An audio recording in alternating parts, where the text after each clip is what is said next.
morning. We are going to start exercise 14b under the limit topic, under the limit chapter. Before, in the previous video, we did about the existence of the limit. That was a different question where we were asked to always prove that the limit exists or does not exist. But now, in this exercise, we have different type question, and this question is much simpler. Here we have to evaluate. As you can see here, we are asked to evaluate, right? And here the limit is limit x tends to 0. There is no minus sign, there is no plus sign. Number one. Number two is it is asking simply to evaluate. That means just calculate and find the value. Is this okay? So in this exercise, to solve the question, what we have to do is, first of all, the function. This is called as the function. So the function part has to be reduced in the lowest form if it is possible. And then we can find the limit of the given function. So first of all, this question, this exercise question, we will solve by reducing the function and then taking the limit we will calculate. Clear? So let us say this question. In this question, the function is a trinomial. It is a binomial and it is trinomial, right? It is a trinomial in quadratic. It is trinomial and quadratic. So normally we know that how do we solve a quadratic in trinomial. But all the time, always, this kind of question may not be factorized. So this is of that question where if you try to factorize it also, you will not be able to factorize. Is this okay? So straight away we can find the limit of this question. So we will find the limit of this question part-wise. Is it okay? We'll find the limit of this, we'll find the limit of this, and then we'll find the limit of this. So that means we are going to segregate this question. So the step number one will be limit x tending to 0, right? Now you are going to find the limit of this 7x square. Now 7 is a constant whose limit cannot be calculated, so we can write it separately also. Okay? If you write it together also, there is no harm, but I am separating it because the limit will be applicable only to the variable. So this is x square, right? Then another part is this. Now we will apply a limit for the second part.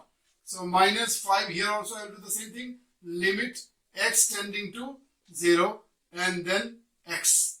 And then last one is the limit of 1. Limit x tending to 0 and 1. Is this okay? This again I am repeating. If you write with x square also, there is no harm. 5 also, if you write with x, there is no harm. Is this okay?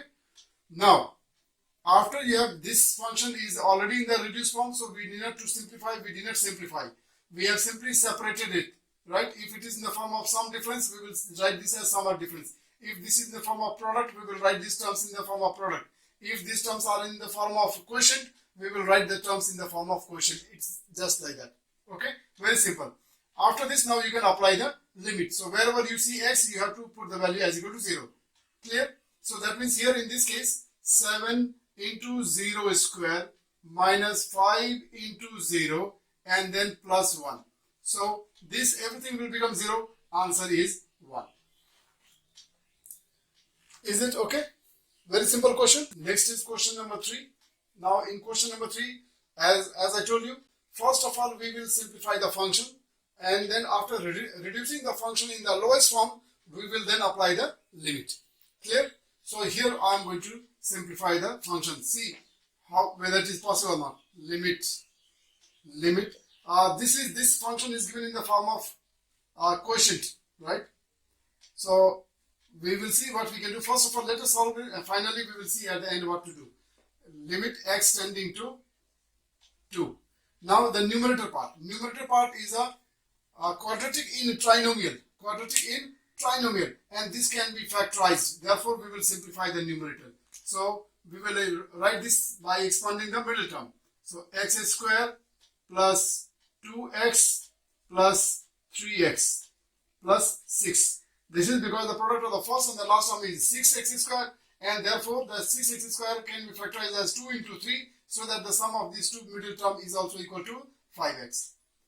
Now in the denominator, it is a binomial, but there is a common factor. We will take out the common factor. and that common factor is only x. So your remaining element will be 2x minus 3. Is this okay? Now in the numerator we can apply grouping method. Is equal to limit x tending to 2. So from the first group the common factor is x out, x plus 2. And then another group 3 is the common factor, x plus 2. Clear? So this becomes now x into 2x minus 3. Am I clear?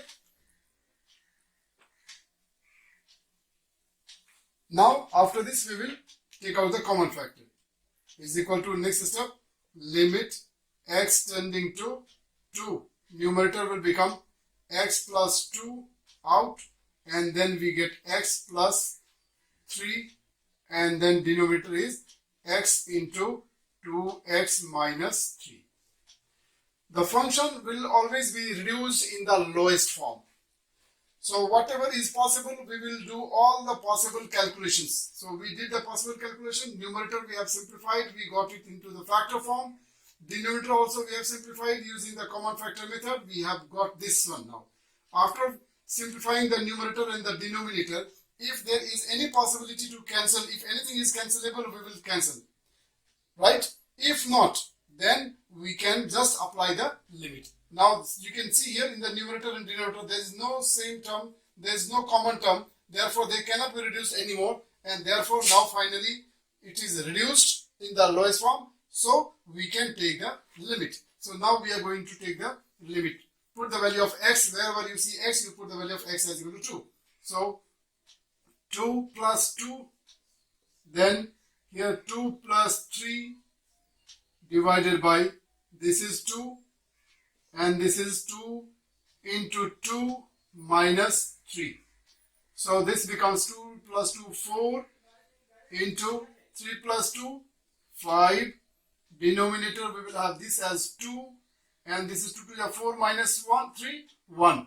So this is 1. Now simplify 2 to the 4, and finally you are left with answer 10. So this is the value of your given function. This is the limit of your given function. Is it very clear? Now this question number 5 is a little different from this two question, right? Because you can notice here it was simply said x tending to 2, this was said x tending to 0, right? There was no plus or minus sign with this number. But in this case now you can see here you are given x tends to 5 plus. 5 plus. Now if you go back to the previous exercise, what was the meaning of plus or minus? Minus means left hand limit, plus means it was right hand limit. Clear? Now in this question you are not asked to prove that the limit exists or not. You are not asked to prove limit exists or not, but you have to evaluate for the given condition. Is this okay? So it means you have to, the meaning of this one is you find out the value of this given limit for the right hand limit. Find the value of this given function for right hand limit. So you will do all those activities which you did for calculating right hand limit. Is this, am I understood? Now, before we apply the right hand limit, the first thing is we have to, if it is possible to be simplified, if it is possible to be reduced into the lowest form, we will first of all reduce. We will first of all reduce. And if this cannot be reduced, then we can apply the limit. Is this very clear? Now as you can see, both are in the linear form. Clear? Please don't do the mistake of cancelling it. Do not do the mistake of cancelling it, because they look like same but they are not same. Why? Because one is without any notation sign and denominator is an absolute value. Denominator is between the two vertical lines. That means this is vertical, this is absolute value function, and this is a normal function. Clear? So they cannot be taken same. Therefore they are not cancelable. Okay. Now since we have to find the value of the right hand limit of this given function, so we will process the way we used to calculate the right hand limit. So when you calculate the right hand limit, what do? Is you write this as x, let x is equal to 5 plus h. No? And then what we used to say is as x approaches to 5, your h approaches to 0. X is approaching to 5. X tends to 5. But x is not exactly 5. Right? But it is trying to be as close as possible to 5 from the right side. That is why there is something more than 5. Not exactly 5, but it is x is little bit a slight more than 5. Okay, so this limit will change now. Under this type of conditions, the limit changes. So we'll continue now. Limit h tending to 0, right? And now for every x, we will put the value as 5 plus h. So this is 5 plus h minus 5 divided by, under the absolute value function, 5 plus h minus 5. Is it okay? Now this becomes what? Is equal to limit h tending to 0. This minus 5, this plus 5 cancel. Is it very clear? This plus 5, this minus 5 also cancel. So numerator you have h and denominator you have now h. So these two will be cancelled now, right? Because now there is no absolute value. So this will become 1. That means now you are going to calculate the limit of 1. Limit of 1 when h is tending to 0. Now your function is simplified. Finally you got this function into this form, right? Now you can apply the value of h. Wherever you see h, you will put as equal to 0. But unfortunately there is no h present in the function. Therefore this value of h cannot be used, and therefore your answer is just 1. Hope I could make you somehow clear. Okay, let us see some more questions. Now we are taking question number 7. This question number 7 we'll try to simplify. Once again, you can see here, this is again x tending to 5 plus. That means 5 plus means which limit? Right hand limit. So we are going to find the value of the right hand limit of this given function, right? So we can start solving it. We can start solving it. This we can do in two ways, right? We will do it normally as we do, right? So let us do it first of all in the similar manner. When we have this kind of things, the right hand limit, then the process of doing this one is let the function is already in the simplest form. This can be simplified actually. If you simplify this function comes very simple. Actually, we don't need to do that long cut, right? What we can do is first of all, let us simplify the function. This is equal to limit x tending to 5 plus. We are not making any change in the limit. We will first of all reduce the function because this is what we are supposed to do. So this is x and then open this bracket. This is minus x. This is simple bracket, therefore it can be opened, okay? If this was absolute value function, then it is not absolute value function, right? This is not absolute value function. If this was absolute value function, then we were not allowed to do that, okay? But this is just a bracket. Bracket can be always open, and so it is like this. Now x minus x becomes 0. So limit x tending to 5 plus, and then this is 0. So now you have to find the limit of this 0 when x is approaching to 5 from right side. So once again we will do the same thing. We will write here x is let x is equal to 5 plus h. 5 plus h, and we can say as x is approaching to 5, your h is approaching to 0. Now we can change the limits. So limit h tending to 0, right? Now for x we will put 5 plus h, right? There is nothing. We don't have anything. So we can't use it also. This will be just 0. Am I clear? And so the value of this is equal to 0. This was a very simple question. This is one way. Another way is without solving this directly we can go for this one, and also we can do. Clear? So if we can do that way, then we can say we will go with this one. So this becomes limit h tending to 0, right? With the red color, this is the alternative method. For x we will put 5 plus h. So this is 5 plus h, right? Then minus, and then inside you have bracket. So we will write here 5 plus h for this x also. Is it okay? And then you open the bracket, limit h tending to 0. So when you open the bracket, this is 5 plus h, and when you open the bracket, this will become minus 5, and this is minus h. So minus 5 plus 5 cancel, plus h minus h cancel. So this becomes once again limit of h tending to 0, and this is 0. Therefore the answer is 0. So both are ultimately same only. Here I did not simplify. Here I did simplify the function, and then I calculated, I got the 0. And in this case, first of all, we have simplified the function, and then we have calculated the 0. Answer will be same. So you do this way or you do this way, both will be equally right. Clear? Question number 9, right? This question number 9 is to prove that the left hand side is equal to right hand side. So by using the limit concept, by solving it in the limit way, we have to prove that the value of left hand side is equal to right hand side. So this is a proof question. Show that this is equal to, left hand side is equal to right hand side. Is it okay? So we'll start this question from the left hand side. So solution. Let us take from the left hand side. Left hand side is limit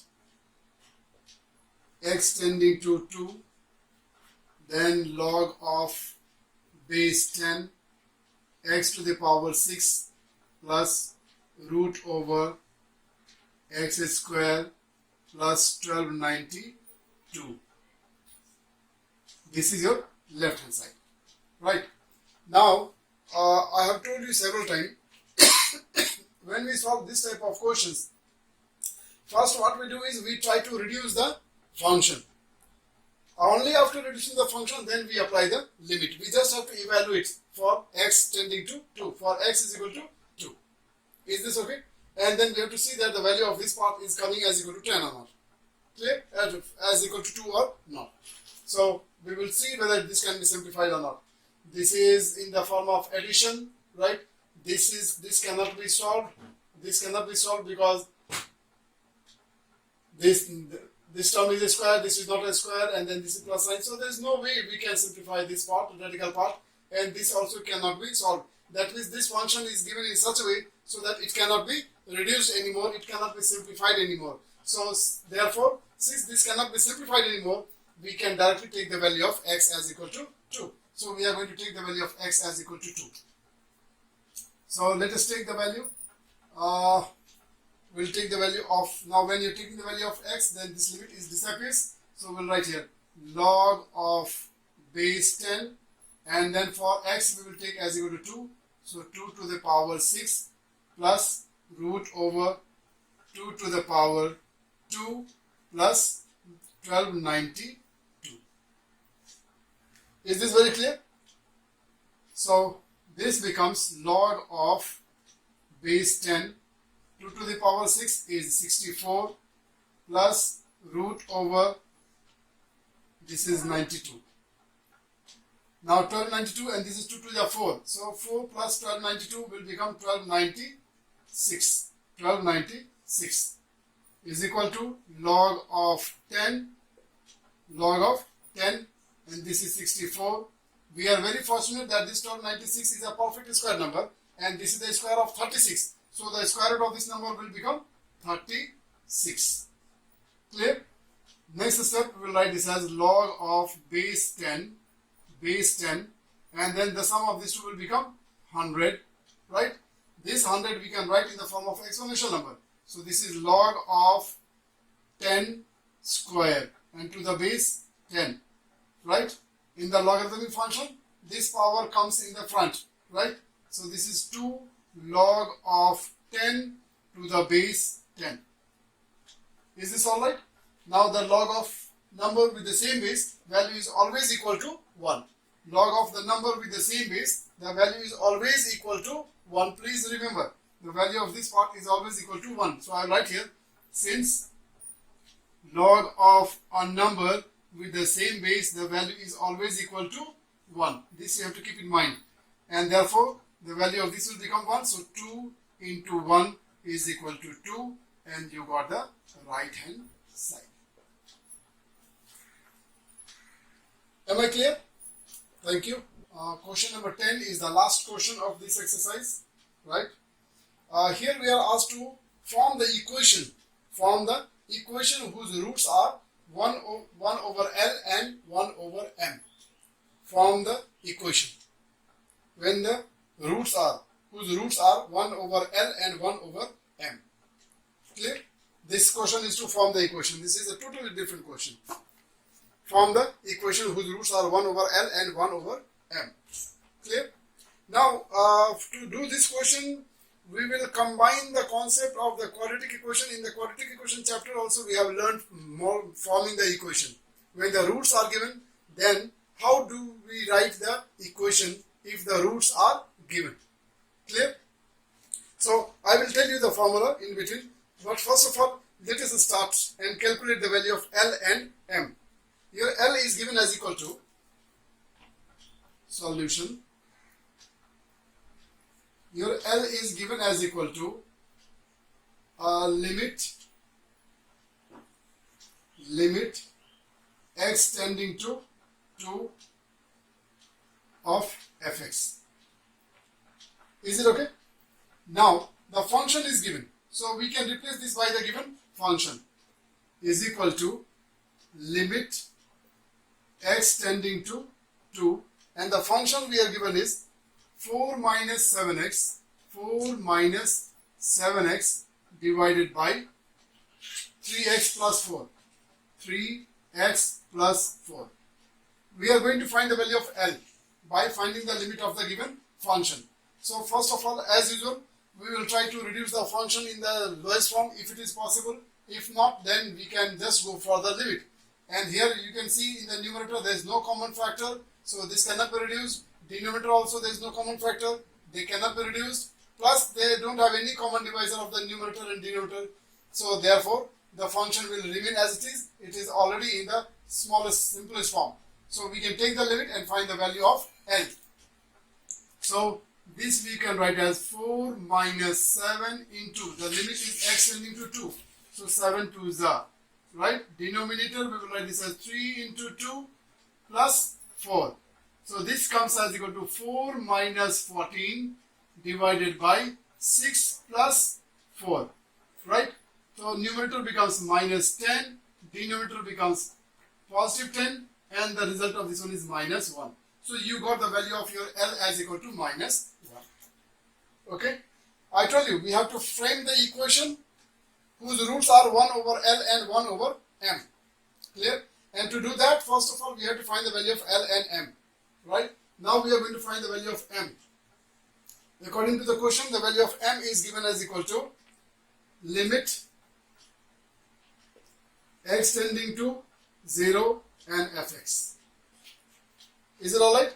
So once again we will take the same function. For fx we will write the function limit x tending to 0, 4 minus 7x divided by 3x plus 4.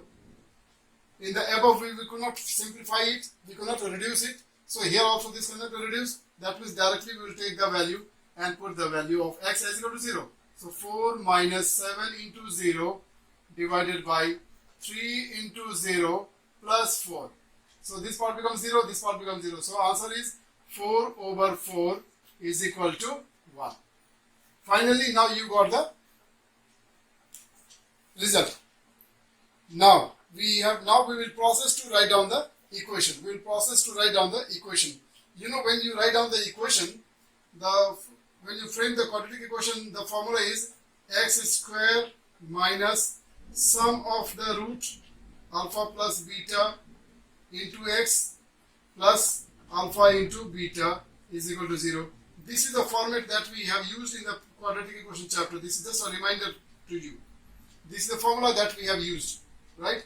It means, and where alpha and beta are the roots. Roots means solution. Alpha and beta are the solutions.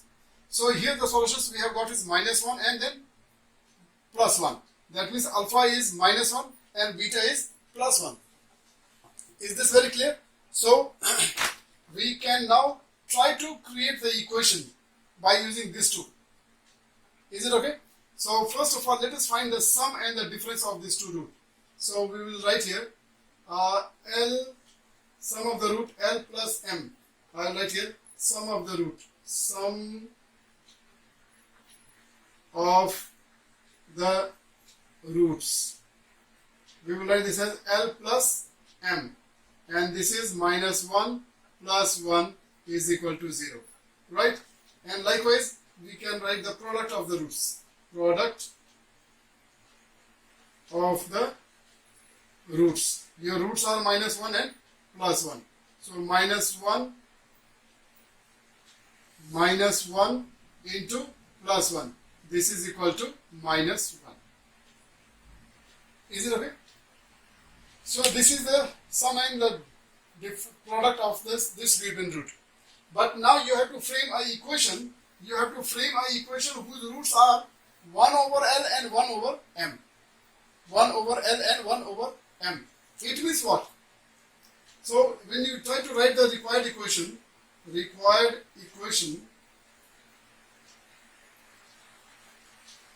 right?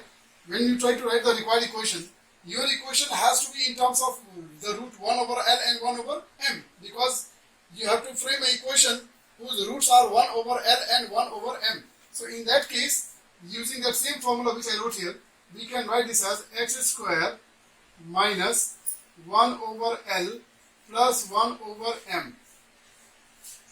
This is the sum of the two root plus the product of the two root, that means 1 over L into 1 over M will give you your required equation. Is it okay?